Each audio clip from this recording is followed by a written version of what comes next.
ഇന്നത്തെ നമ്മുടെ വീഡിയോയിൽ ഒരു നാടൻ തോരനാണ് കാണിക്കുന്നത്. മൈസൂർ ചീര ക്യാരറ്റ് തോരനാണ് കാണിക്കുന്നത്. അതിനായിട്ട് ഞാൻ കുറച്ച് മൈസൂർ ചീര ഇവിടെ എല്ലാം എടുത്തിട്ടുണ്ട്. ഇത് നന്നായിട്ടൊന്ന് കഴുകി ചെറുതായിട്ടൊന്ന് അരിഞ്ഞെടുക്കണം.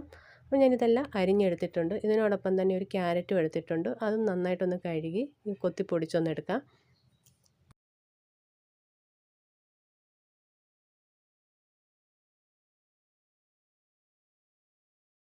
ക്യാരറ്റെല്ലാം ഞാൻ അരിഞ്ഞെടുത്തിട്ടുണ്ട്. ഇനി ഒരു ചീനച്ചട്ടി അടുപ്പത്ത് വെച്ച് അതിലേക്ക് കുറച്ച് എണ്ണ ഒഴിച്ച് കൊടുത്തിട്ടുണ്ട്.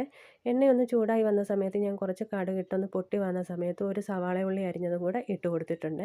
അതൊന്ന് മൂത്ത് വന്ന സമയത്ത് അരിഞ്ഞു വെച്ചിരിക്കുന്ന ചീരയും ക്യാരറ്റും കൂടെ ഇട്ട് കൊടുത്തു.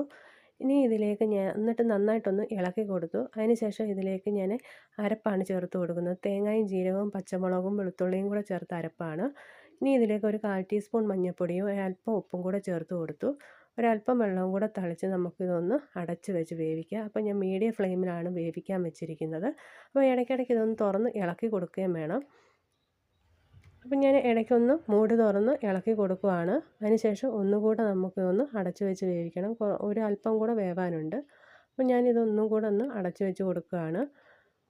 ഇപ്പം നമ്മുടെ തോരൻ ഏകദേശം റെഡി ആയിട്ടുണ്ട്. ഇനി ഇതൊന്ന് ഇളക്കി കൊടുക്കാം. എന്നിട്ട് ഇതിലെ വെള്ളമെല്ലാം ഒന്ന് വറ്റിച്ചെടുക്കണം. നമ്മുടെ ചീര ക്യാരറ്റ് തോരൻ ഇവിടെ റെഡി ആയിട്ടുണ്ട്. എല്ലാവരും ഇതൊന്ന് ട്രൈ ചെയ്ത് നോക്കണേ.